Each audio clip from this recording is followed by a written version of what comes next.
the toughest sheriff in America, and we're proud of you. With an annual budget exceeding $120 million, a staff of 5,500, and top-of-the-range military hardware, the elected sheriff is the ultimate decision-maker on all questions of law and order. I'm the old-fashioned guy. I still have the old Smith & Wesson. All my other guys have Glocks, automatics. I wear this little thing. The sheriff 100 years ago used to have the posse and go after horse thieves, and he was the top guy in the town. He arrests people. He had the jail. He had the jail.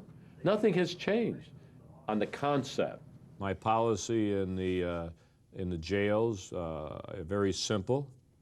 You should never live better in the jail than you do on the outside. Number one policy. Number two, you lose your privileges. What's wrong with taking away television and Playboy and Hustler and coffee and pizza? Why should you give them all that? It costs more to feed our police dog. It costs $1.15 a day to feed the dogs. It's 90 cents a day, not a meal, to feed the prisoners. I'm very proud of that.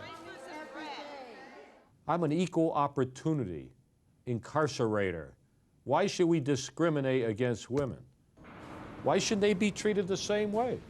So I do treat them the same way. They work the chain gang. Chain one, take one step forward.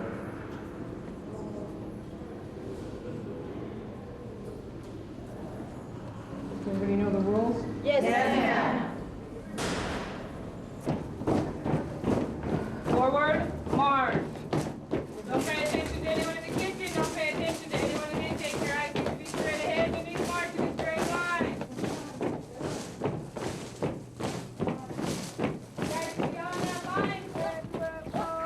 Everywhere we go, people wanna know who we are. When they violate the law, our policy in the tent, they smuggle cigarettes, they hit a detention officer. I put them in a cell with 3 others. We call it lockdown. They lose all their privileges.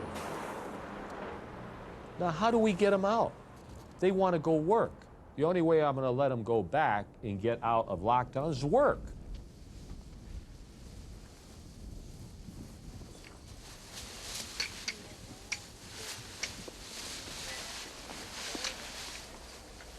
We were locked down 23 hours a day, came out for 1 hour, we used the phone, we took our shower, we cleaned our room, and we read a lot, and we slept a lot, and you do a lot of thinking. You get a lot of alone time, and to reevaluate your life and what you really want to do when you get out of jail. It's like, what do you want to be when you grow up? When you're out on the chain, to me, you've humbled yourself to the lowest point you can. I mean, you learn your discipline, and if you didn't want to be in jail, this is the way to like make yourself not want to come back. Because actually, people you hang out with may see you on the chain gang and know that, hey, yeah, we used to hang out, we used to party, now look at what they're doing, they're picking up trash on the side of the freeway, you know? So to me, it's humiliation, but it gives you a better outlook of what you're supposed to be doing, of doing the right thing. They volunteered, they signed, please, Sheriff, I want to be on your chain gang. I have a list a mile long, volunteers. We take them out of the lockdown, we put them on the chain gang. After 30 days, I graduate them, I give them a nice diploma. In his efforts to dissuade reoffenders and lower the taxpayers' burden, Sheriff Joe has not only banned cigarettes and pornography, in some facilities he's done away with prison buildings altogether.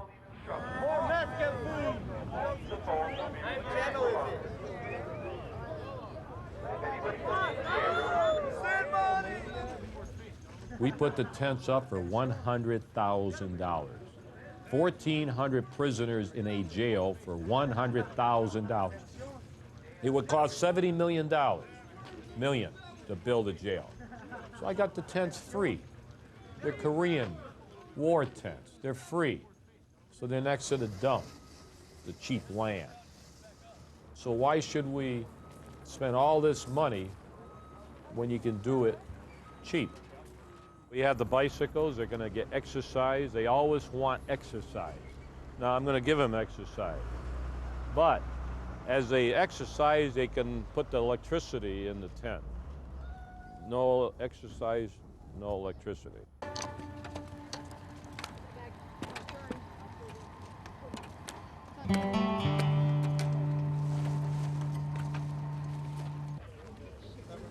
Are you awake here?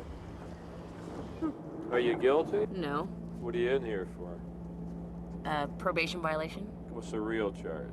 The real charge? Yeah, that's Possession. drugs. Yeah. How much drugs they catch you with? 1/100,000th of a gram. We got more programs here than anybody in the United States of America. That's not true, because you get these young people coming in that are barely turning 18. They're doing time in here. It's so pathetic because you don't offer anything that's worthwhile to them. I feel sorry for the people that made a mistake and they're stuck in here and all they're learning is the bad stuff. Because then you're forced to go out there, and do all the bad stuff. Because that's what you've learned in here. You learn how to be a prostitute. You learn how to, You learn about things that you wouldn't. Yeah, that you wouldn't know about. It's scary. It really is. It's scary and sad. All I can tell you, as you grow up in your life, you should know that you should obey the law, and you keep violating the law, and you come in here. And I think that if you're saying you learn things in here from others that are bad, and then you go out and do it, shame on you.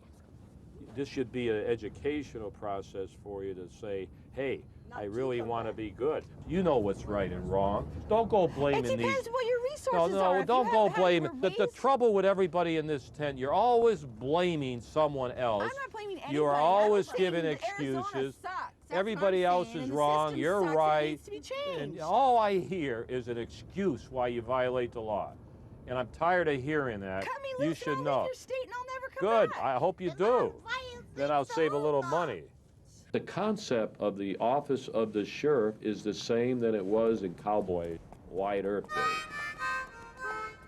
It's a Western. The Time for talking, that's over. Well, Marshal, if that's the way you want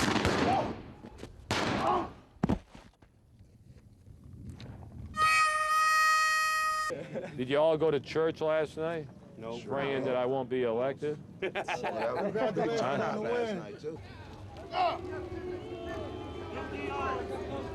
Victory.